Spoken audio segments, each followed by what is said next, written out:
Let's focus on us. What do we want? What do we care about? Where do we want to go? Forget about everyone's opinions and thoughts. Where I am today is because of the sacrifices I've made in my career to get to the position that I want to get to. You always want to be humble, but you do need to promote yourself to get into those bigger rooms. If you can't communicate what you do and who you are in 30 seconds, then no one else is going to know how to communicate your value. It is important to be our biggest advocate, to be our biggest fan. Lean into yourself. Use yourself. Hey there, and welcome to another episode of the Speak Your Mind Unapologetically podcast, where leaders and professionals find their best authentic voice. We dive into inspiring stories from the corporate world, share practical tips to help you speak with confidence and conviction, and empower you to make a greater impact in your career, leadership, and life. We're here to help you navigate the challenges of speaking out, turning potential backlash into a network of support. So, are you ready to boldly express your true self? Today we have Laura Colón, VP of Sales and Alliances at North America at Vonage in cloud communications, so in the tech field. And she too is amplifying voices through her podcast, Open to Work Beyond the Label, which is designed to elevate professionals navigating career transitions. So if that's something that you've ever experienced, and most of us have, that'll be very handy to learn more about that and check out her podcast. She's also a huge advocate for women in leadership and a growth mindset leader. She's also a speaker on stages, and she likes to show up with grit, with empathy, and a mindset that anything is possible. So welcome, Laura. Thank you, Ivna. So happy to be here. Have you ever experienced self-doubt or imposter syndrome? Because I would not imagine someone in sales and partnerships having, and you seem very outspoken and social. Is that something that you ever struggled with? Yes, we all experience self-doubt, imposter syndrome, and it's not isolated to women. I hear it from men all the time too. It is something that truly takes focus to overcome, and it takes being a advocate for yourself. It takes being your biggest fan to overcome. Self-doubt and imposter syndrome comes from not believing that you're capable. And personally, a lot of that comes from my childhood, feeling like that's not realistic or you can't do that. And so as an adult, I've learned to tell myself that anything is possible with hard work. And when I think about myself, I think about what do I want to accomplish and how do I accomplish it? Not that I'm going to try or I think I can. It is so focused on if I want something, how do I get it? How do I get there? Anything is possible. You just have to work for it. So, yes, I experience it often, but it very much is a focus area that I make sure to call out that moment and say, hold on, Laura, why are you doubting yourself? How do we accomplish what you want? And that's a very important mindset in the corporate world, I will say, to overcoming that self-doubt and that imposter syndrome. You shift yourself to a growth mindset state in situations like that where your self-doubt creeps in, and that helps direct you forward. So, what's a situation where you've experienced a big challenge or things got hard and you had to tap into and have that communication with yourself and say, hey, Laura, it's time. Let's start thinking about what you can do here. Anything is possible with hard work, and have that growth mindset to deal with that situation. I was ready for my next step in my career, and I wasn't quite sure how to get there. I had verbalized my desire to get to my next level. I had made a case for myself on why I deserve to get to that next level. And ultimately, it just hadn't happened. So, what did I do about it? Growth mindset shift. I built my own brand. I said, okay, at work, everyone knows who I am. They know what I'm capable of, but I haven't built my external brand for other organizations and for other people to know what I'm capable of. And ultimately, I said, okay, I love my job. I love my career. I've worked at this thing for 10 years, but I haven't worked on Laura Colón. So, how do I work on who I am as an individual the same way that I worked at my career? And I was in a great position. I was crushing my position at work. So, how do I crush life? How do I get out there and go crush my life? And so I started building this personal brand. It started with LinkedIn posts, it started with videos, and it started then with my podcast. And I will tell you, it hasn't been very long, but through building my brand, I did get my promotion. So I'm very happy about that. And I've also been able to not only give myself confidence in who I am and what I'm capable of, I've been able to use my platform now to amplify other voices and give people the power that they have within themselves and give them the ability to now share it on stage so that they can now lean into who they are and what they want to accomplish and how they're going to do that. And I give them a platform to do. So I will say growth mindset is what got me to who I am and where I am today. Because had I just sat there and waited for somebody to elevate me, I wouldn't have. It took me elevating me. And that's how growth mindset really is a key to where I'm at today. So you take initiative, you have ownership, you elevate yourself. You're not in a state of waiting for others, which is what I see most people do is they're waiting, they're complaining, they're disappointed, and they don't take the actions necessary to change that outcome for themselves. And you did brilliantly. And because of your external brand, I found you. I would not have found you without that. And I know it's recent, but here we are together.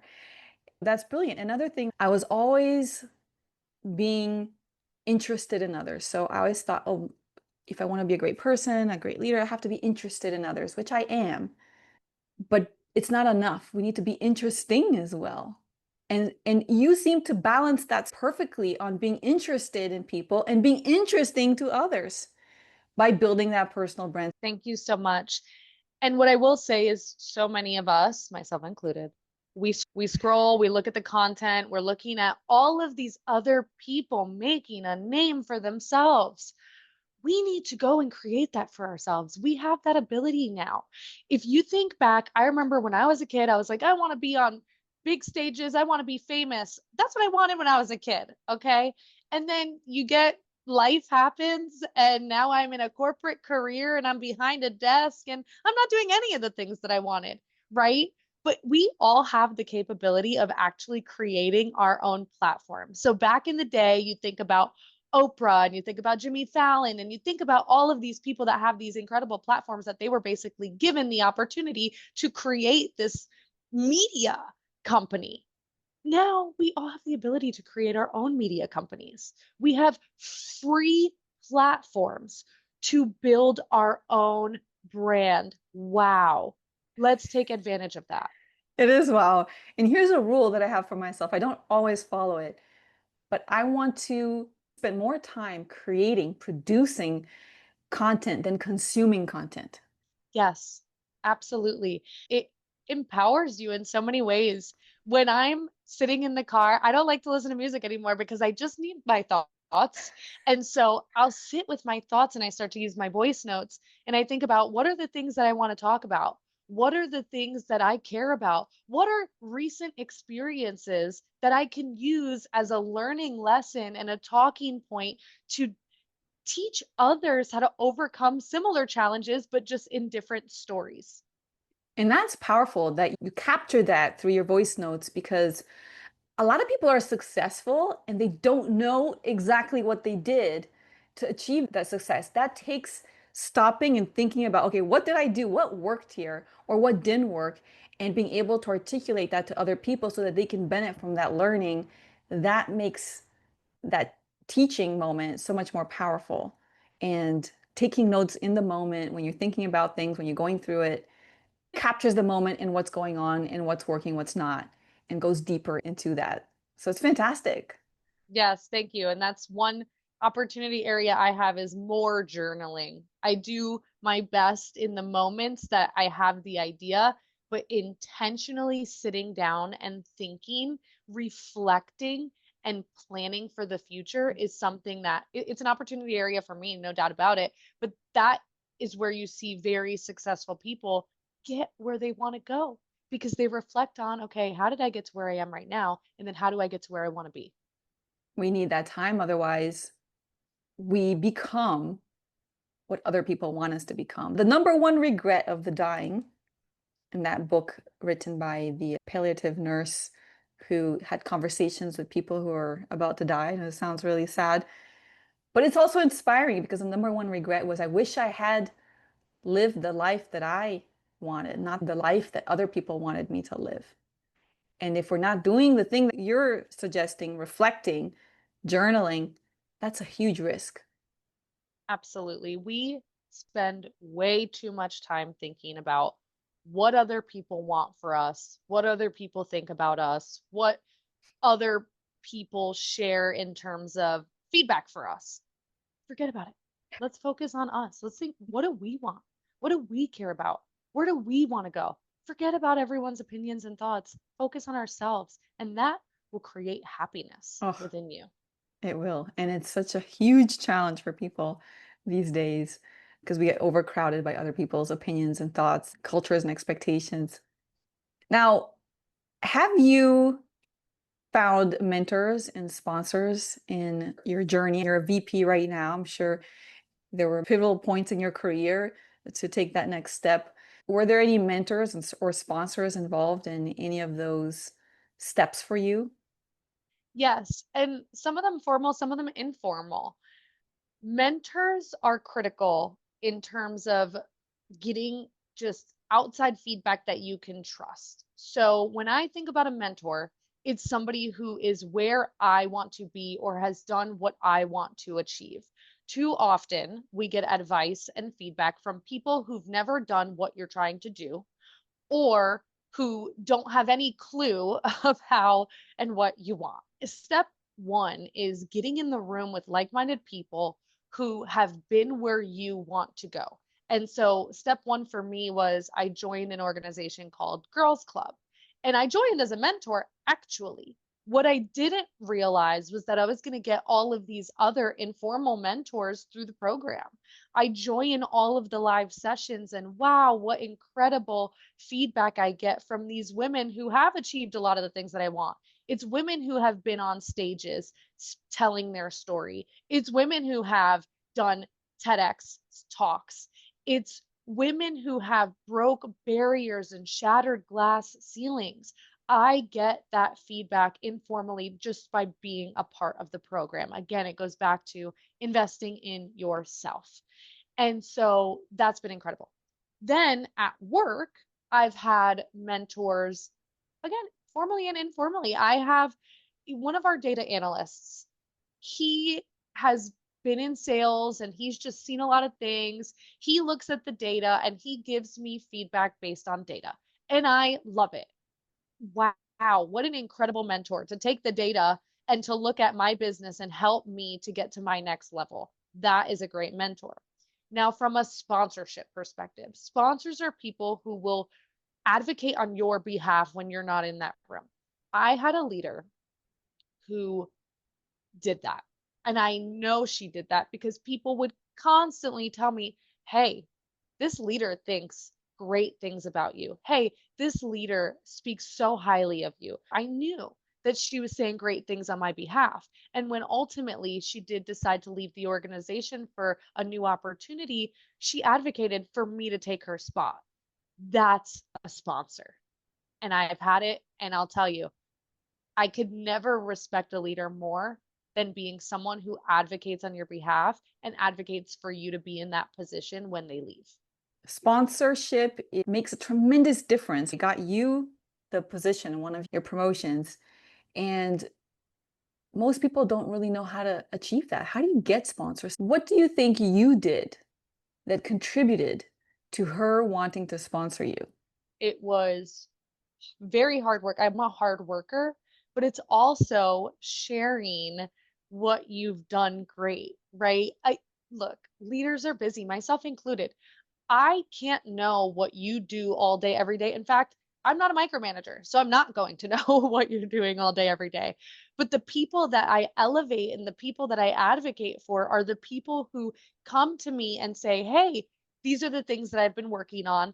These are the outcomes I've achieved. They include me. Hey, I'd love your feedback. They send me the recordings of their meetings. They send me the recordings of their presentations and they ask proactively for feedback. That's how I got my sponsorship because I did the same thing. I'd give her my weekly readout. I'd tell her exactly what we did, how we achieved what we achieved. I'd send her recordings all the time. You got to check this out. Look at how great. And it wasn't even about me, it was about my salesperson. Look at how great this salesperson did on this presentation. And then if somebody didn't do so great, I'd tell her, I coached this call. Here's the call. Here's my feedback for the call. And it was just sharing the things that we were doing to continue to have a successful business. And at the end of it, with all the things that we were doing, our numbers showed. In sales, it's pretty easy to say when we're performing and when we're not. So she saw that I was performing, but she also saw the input of how I was performing. So it wasn't that, oh, Laura's just lucky. It's, oh, Laura works really hard. Laura has implemented these processes and procedures for her team to be successful, and it's working. That's how I got a sponsor. You actually made it very visible to her all of the things that you were doing, but also in a very natural way. So let's lead that to the question around self-promotion, because you've already mentioned several ways in which you promote yourself to your leaders, for example, sharing meetings, presentations, asking for feedback, as well as externally by positioning yourself with the podcast, with talks, and all of that good stuff. So, what are some of the other ways in which you promote yourself, in which you bring attention to the great work that you've done that has led to positive results for you? I don't post a ton on LinkedIn, I'll be honest. It's a recent thing that I've started to do. And I'll tell you again, people are noticing. Like people would have never known that I was a top leader, that I was a successful gardener now, which I just started last year. And now people know that. And it's because I posted and I put it out there. You got to put it out there for people to know. People think that sitting at their desk with their head down, working hard, that the results are going to speak to people. That's not how it happens. You have to promote that you did XYZ. And how do you promote it? LinkedIn is one way to get that external recognition. And then internally, a weekly recap. I would send a weekly recap with all of the things that I've accomplished and how I accomplished them and the outputs that my team did. That's something that you can use. And by the way, it doesn't always just go to my boss. It went cross functionally. I'm like, hey, marketing, check this out. This is what we're doing. Hey, pipeline teams, if you're driving a pipeline, this is what we did with the pipeline that you gave us. It's so important that it's not just your boss, you're also working cross functionally to promote yourself. And there's one piece of advice that I do share because I had a woman leader come to me once and say, hey, how do I promote myself without seeming arrogant? Because I do Yes. think that's something that you want to be careful of. You don't want to be arrogant. You always want to be humble, but you do need to promote yourself to get into those bigger rooms. And so my feedback to her, and I'll share it here, was I don't really self promote down. The team can see what I'm doing in all of these different aspects. Like, I don't need to tell them what I've accomplished and how great I am. I don't self promote down. I only self promote up because, again, leaders are busy and they can't see everyone doing right. So I've got to get their attention in a way that's productive, but also, again, be humble, be grateful, be kind, be a good person. And that self promotion doesn't seem arrogant because at the end of the day, everyone knows who you are, which is a good person. And you just are trying to get that recognition. And we're all trying to get that recognition. So it's not a bad thing to put it out there. So that's what I would share about self-promotion. It's important. I didn't always do it, but I'm so happy that I have started because it's changed my trajectory for sure. Have you noticed anything change for you since you've started to implement all of these self-promotional activities? Yeah, of course, I would have loved to be on a podcast a year ago, right? But what am I doing? I'm not going to slide in all these DMs. Hey, can I be on your podcast? I just didn't do that. Okay. Could I? Absolutely. But I didn't. Now I'm self-promoting and look at this. We're here today. That's right. What a great opportunity. And there's been other opportunities that I will be able to again continue to promote myself because now these opportunities are showing up because people know that I'm open for them. Like I'm letting the world know that, hey, I'm here and I'm ready to work with people so we can all ultimately get to the top. It's not just about me, it's how do we work together so that we can all be successful. And that's what people notice. And so now I have people reaching out to me asking me for advice. Hey, I want to start a podcast. Hey, I'm trying to advance my career. Hey, I'm having a really hard time. Would you mind chatting? And I'm happy to do that. But at the end of the day, I will say this. There are people who are open and there are people who are not. And the people that bang their head against the wall every day are the people who are not open, that are not open to accepting the opportunities of having a conversation about what could I do differently? What could I do better? And then there are people who will listen but they don't actually apply. It's I'm hearing, but I'm not actually applying what you're saying. And then they're still wondering why they haven't progressed. And so it's very important to me that if you're going to reach out and we're going to collaborate and we're going to work together, it's that you're open minded and that you want to progress and you want to get better and you're willing to put in the work because no one ends up where they are by luck. It's by hard work. It is by hard work. And I want to highlight two things that you said right now. The first one being a self-promotion strategy that's definitely not arrogant, that people will love. When someone came to you or delivered some work for you and your team, you did the follow through. You went back to them and said, "Hey, here's what we're doing with what you gave us." Who would not love to hear that? But at the same time, it's self-promotion. So it makes them feel special. It makes them feel like their work was worth it. It encourages them to collaborate and partner further with you because they are seeing positive outcomes coming out of it. That's what people want at the end of the day. And at the same time, you're promoting yourself and your team. Beautiful strategy. The other thing I want to highlight that you said was, I need to get their attention upwards, your leaders. And that's something that a lot of people are scared of saying or scared of doing. They don't feel like they should be capturing people's attention or they're worthy of people's attention. We need to be comfortable getting attention because it's only with people's attention that we're able to do great things or get them to approve an idea or move things or have the impact that we're meant to have. Thank you. And I do think it's important that you are delivering value in everything that you do. I can't go and ask someone for something if I don't have some type of value proposition as to why they should do what I'm asking them for.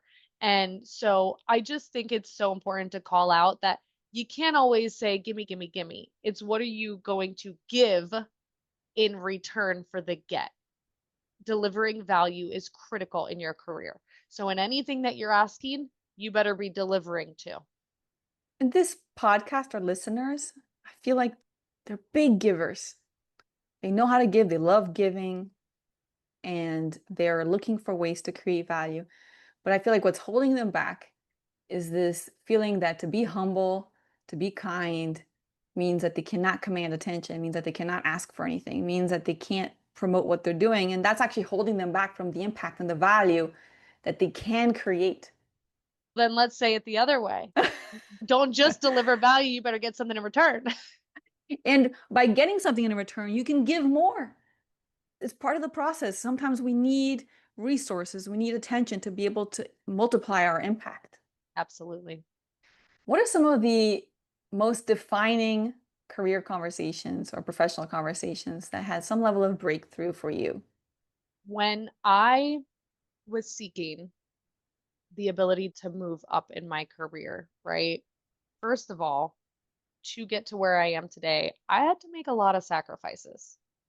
I moved multiple times in my organization. So I'm originally from New York. I moved to New Jersey, and then I moved all the way across the country. I am a big family person, and my family means everything to me. I can guarantee you that where I am today is because of the sacrifices I've made in my career to get to the position that I want to get to. And so, number one, it's being willing to sacrifice to get to where you want to go to. Now, when I was having the conversation, okay, I want to be elevated. I want to keep going up. It is okay. You want this role. What are you going to do in that role? How are you going to do it? What are you going to deliver? Why are you going to deliver that? How are you going to do it? It's very much, again, anything that you want in life, you need to create that business plan for how you're going to get there. The how is so important. And also the why, because it's like, why? So what? Is this really what you really want? Because I also talk about sometimes you decide, I wanted this 1 minute, but actually that's no longer aligned with what I want. So it's okay to pivot too. So think about when you're thinking about what do I want? Do I really want it? Why do I want it? How is that going to tie back into where I want to go overall in the grand scheme of my personal life? Because any career decision you make is an impact on your life. And then how do I do it? And how do I get there? And then communicating that. Because again, if I just sat here and worked really hard and hit my numbers, how is my leadership ever going to know that I want my next position, that I want to get to the next role? I have to communicate that, or else you're not going to get it. So, communication is key. And I've learned that through the many conversations in my career about moving and growing and getting to these next roles. It's all about communication, sacrificing certain things. And maybe it's not moving all the way across the country, but maybe you sacrifice whatever it may be. You sacrifice a certain role, or you sacrifice maybe some money to at least get into a new role. Maybe you're in sales and you want to move to marketing. Salespeople make a lot of money.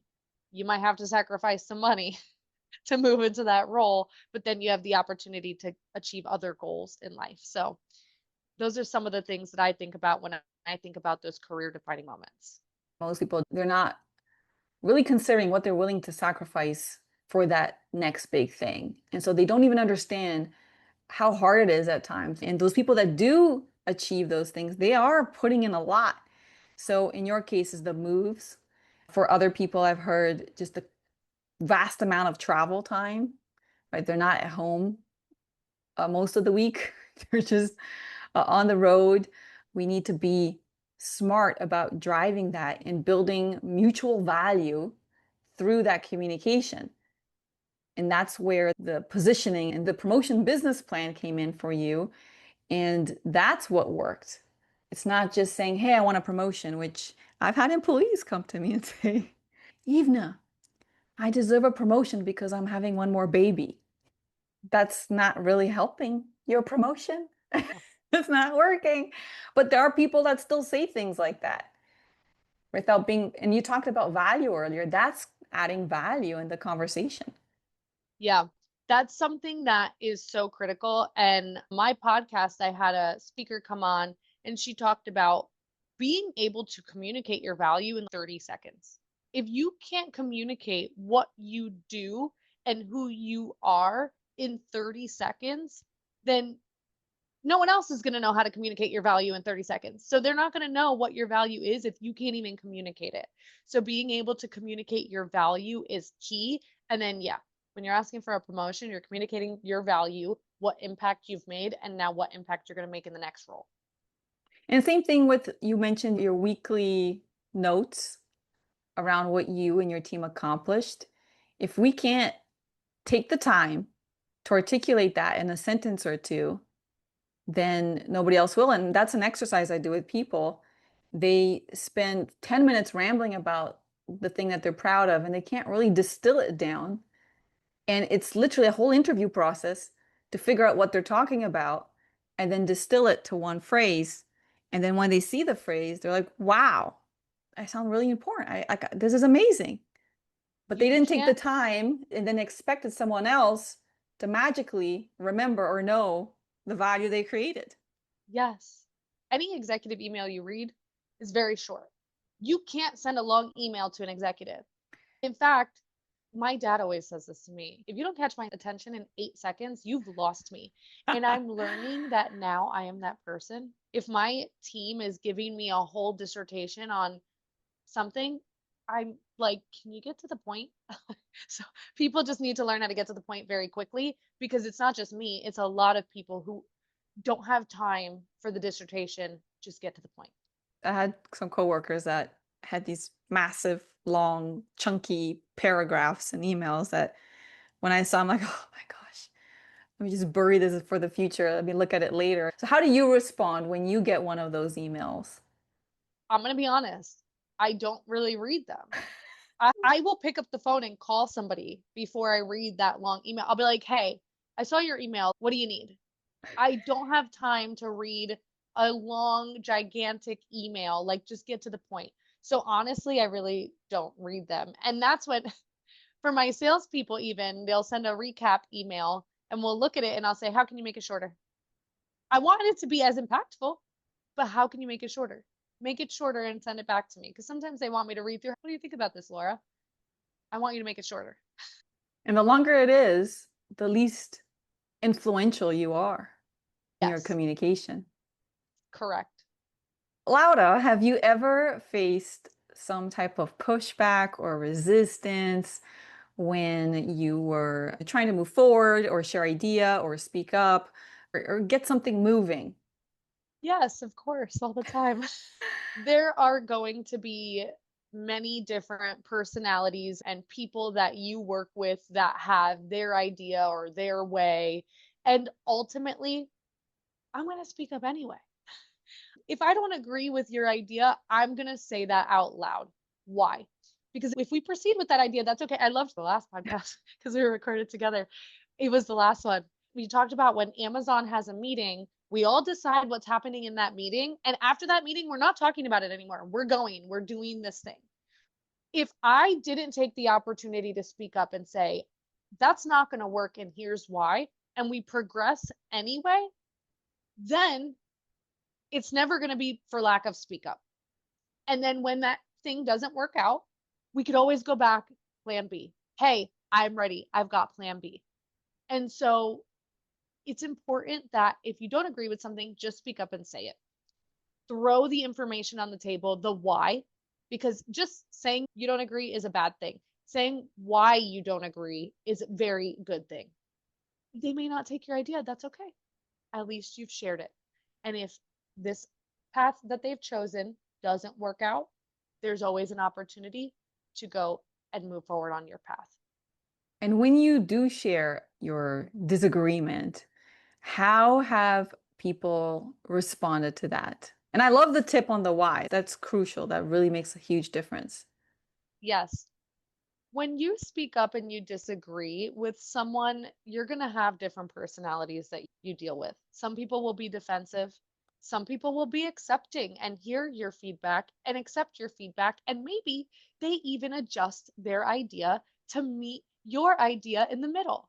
And so, honestly, for me, the response to my pushback isn't important because ultimately either you're going to accept it or you're not.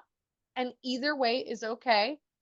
If you're a personality that always wants to push back and always wants to disagree, that will continue to manifest and people will recognize that behavior and start to ultimately say, okay, this person never wants to take feedback. This person never wants to agree. So I'm going to let them manifest their own narrative. If you don't want to agree, that's fine.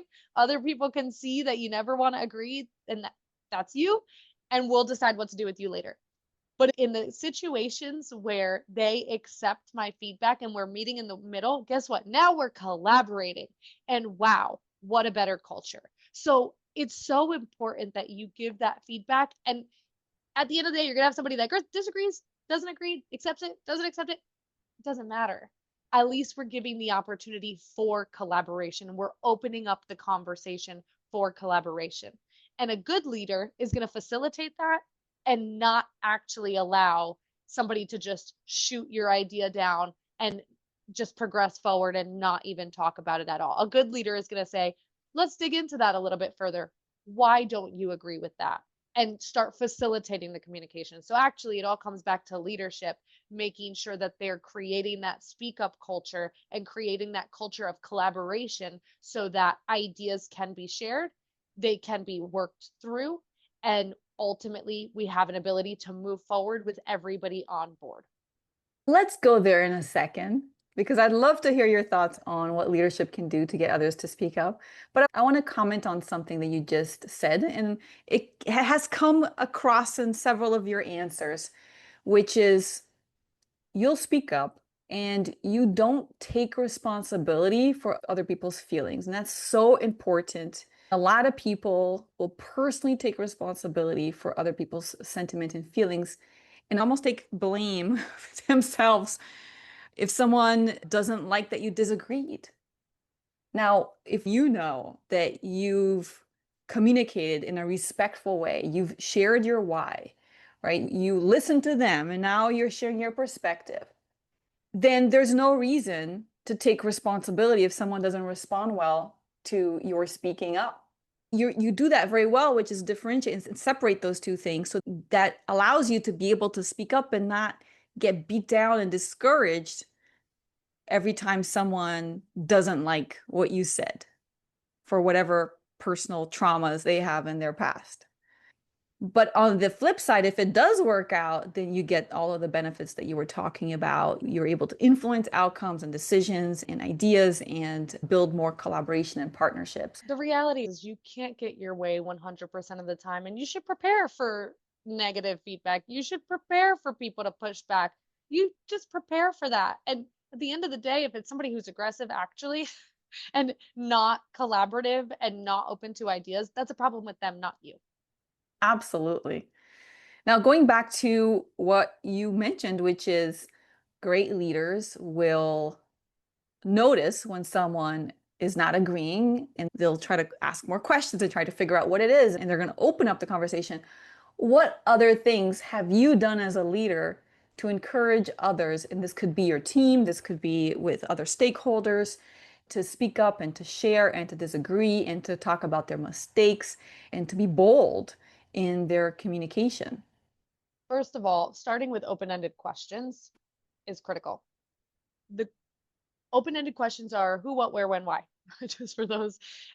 That is the most important. An open-ended question that requires a response. And sometimes no one speaks up. I remain quiet until somebody says something.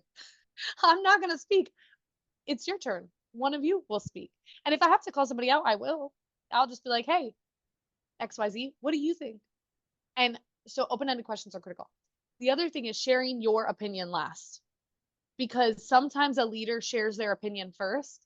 And what happens is it creates a bias within the conversation that they now know what you're thinking and they more want to go the safe route of trying to make your idea work versus creating their own ideas. So your idea as a leader should always be last after you've had the ability to hear your team's ideas and now formulate whether or not your idea is actually the idea that we should progress with.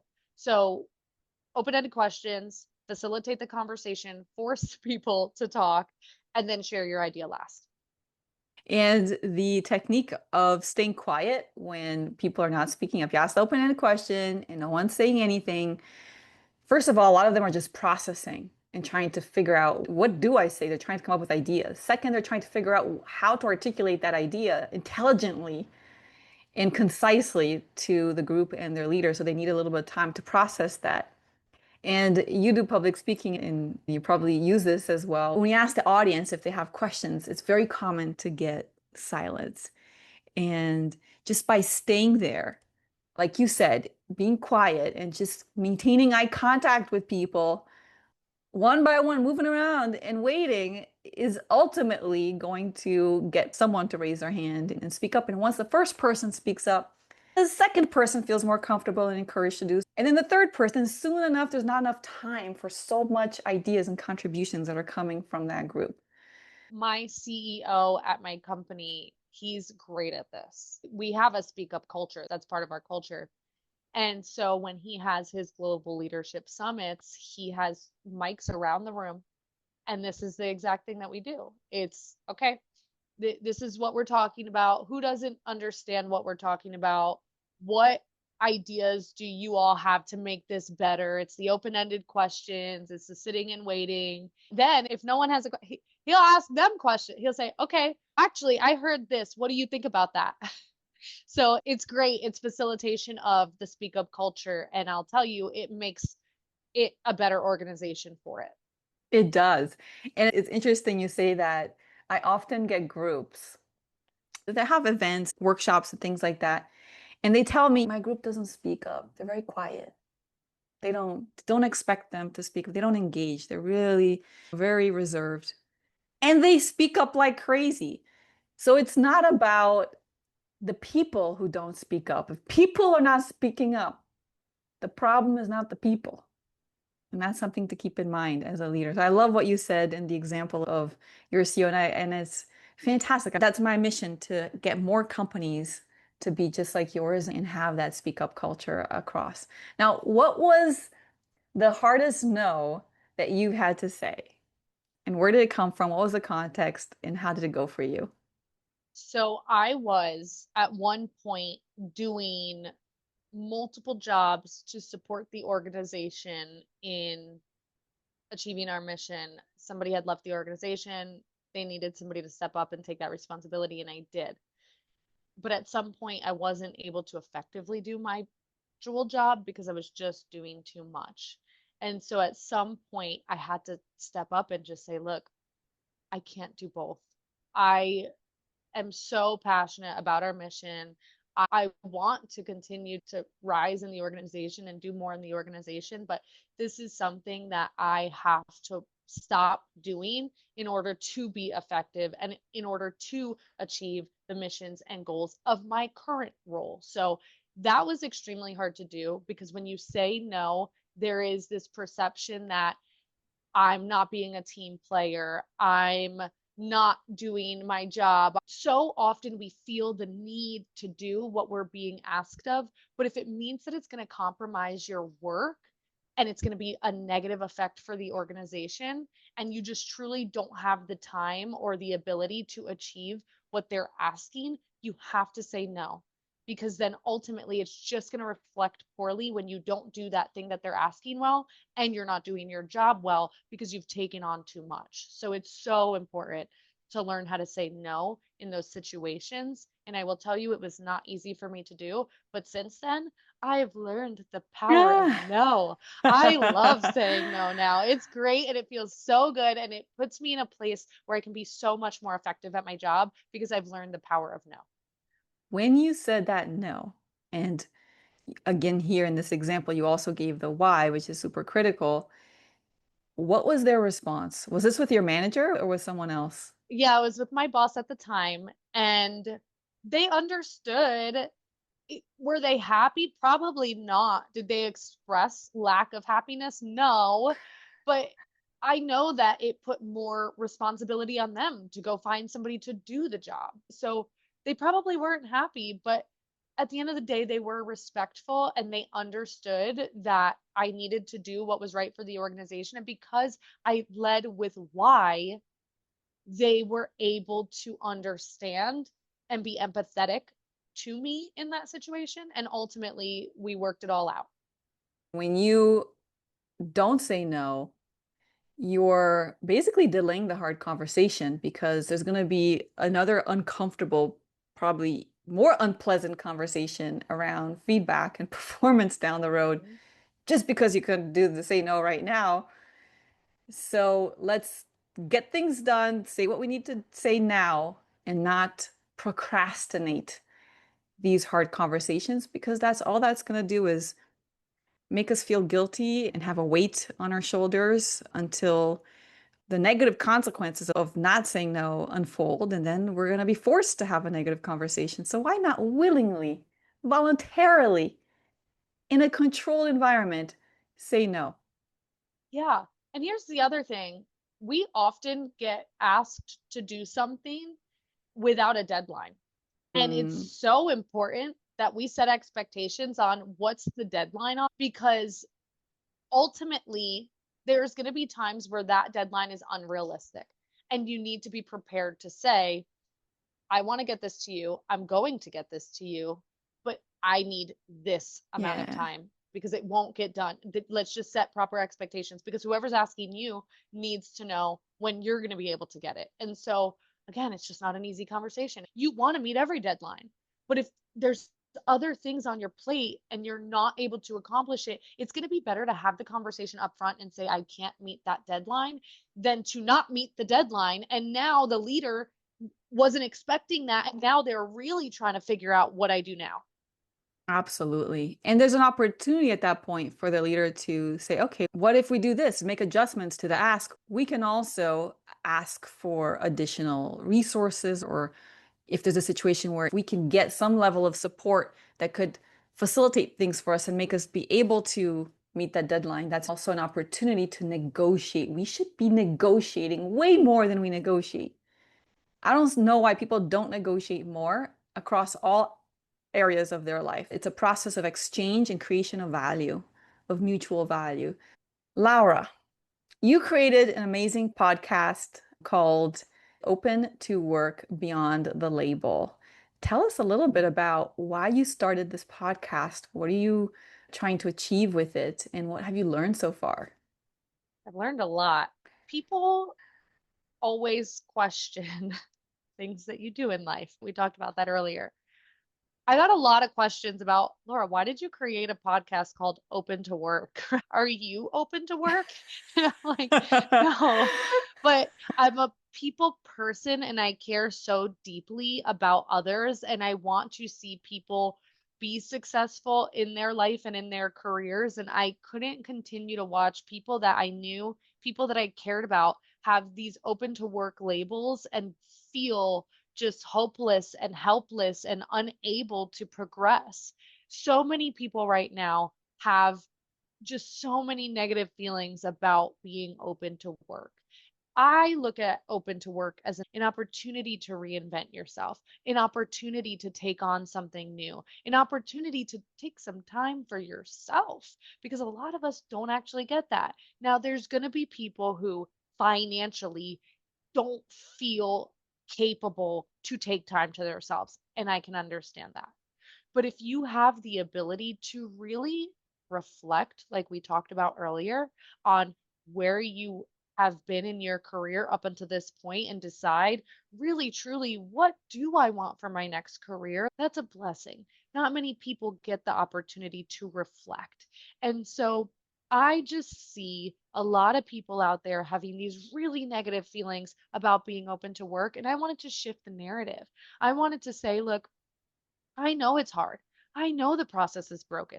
Whenever we list a role, we get like 2,000, 3,000 people applying. We can't review them all. It's just impossible. And so there may be an incredible candidate in there when I speak with them, but I never get that opportunity because we're looking at a piece of paper. And I guess now there's these tools, because I'm not in HR, but I know there's these tools that like look at the keywords and they match it and they're like, okay, these keywords match on the resume. Okay, cool. So they wrote a good resume, they put the keywords in there. That's great.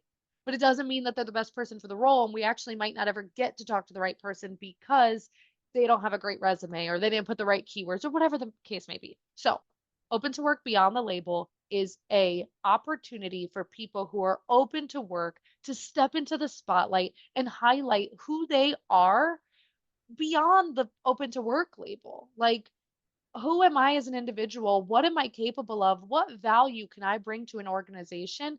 And my goal is to get it to a point where people start to hear these incredible stories and say, whoa, I know a role that would be great for them. Wow, I should connect them with this person. Or just be inspired by the story. And I bring on other experts and people who can help create hope and give tactical ways that you can progress beyond the open to work label. And so I created it with people in mind. I have so many people in my life that I see out there that are grinding to get their next opportunity, and I wanted to give them a platform to tell their story. And ultimately, I just want, beyond the people that I know, I just want everyone to feel open to telling their story because guess what? Your story could be inspiring to so many other people out there. And what I've learned in this whole process is we have a lot of shared outcomes. What do I mean by that? I mean that we all have different stories, but the outcomes that we learn from these really hard situations or these life learning opportunities, we have similar outcomes that we derive from those situations. And so, actually, you start to see themes throughout the episodes of people just having grit and perseverance and all of these great things that create outcomes that other people and maybe people that are newer in their career that they can learn from, because I always like to ask that question is what piece of advice do you wish you got earlier in your career? And there's some really great pieces of advice that people that are now entering the workforce, they can use that advice and start to apply that advice now versus waiting like most of us till we're down the line 10 years into our career realizing, "Oh, I got to build my personal brand too." So that's why I created the podcast and that's what I've learned and it's been an incredible experience. I'm so grateful that I invested the time in creating this platform. Yeah, what a great mission you have there. And your podcast process is really thoughtful. Like you really go deep into questions and you explore a lot through those stories and people's stories. And I love stories too. And one of the things that's interesting, I've invited people to my podcast and got the response, "Oh, now's not a good time because I'm open to work. I'm not employed." So I'm like, I'm rejecting myself from being visible because I don't feel like I should have the label and I can't be visible. So it's a time to be invisible. And it's sad. It's sad. So I I'm know. so glad that you're addressing that with your podcast. I really appreciate it. And I encourage all of you to check out Open to Work Beyond the Label podcast. Laura, is there any last thoughts that you would like to leave our audience, our listeners today? The last thing I'll say is this. In life, it is important to be our biggest advocate, to be our biggest fan. I said it earlier. We come into this world alone and we're leaving the same way. And so I do think it's important as an individual to ultimately lean into yourself. Use yourself as somebody that's going to help you get to your next step. Don't rely on other people. Yes, other people can help you. Yes, your network is important. Yes, you want feedback. But at the end of the day, you are the person to get yourself to that next level. And you are holding yourself back if you're not speaking up. So leverage yourself and really trust yourself because you are capable of so much more than you even know today. And I endorse that 150%, 1000%. Be your own best advocate. Now, let me quickly share with the listeners some of my takeaways from our conversation today, other than being your best advocate. I love that. And it's a great reminder. And you said, be your biggest fan.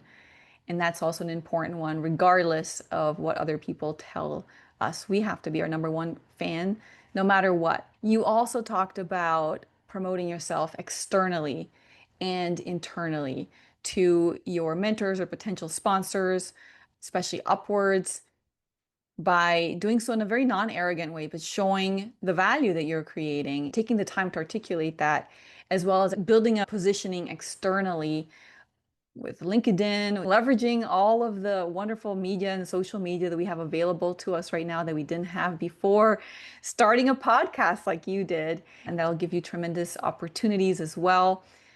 You also talked about having those conversations where you talk about the why. You mentioned the why several times when you're pitching for that next promotion or when you are disagreeing with someone or challenging someone's idea. Bringing forward that why and sharing that why really opens up conversation.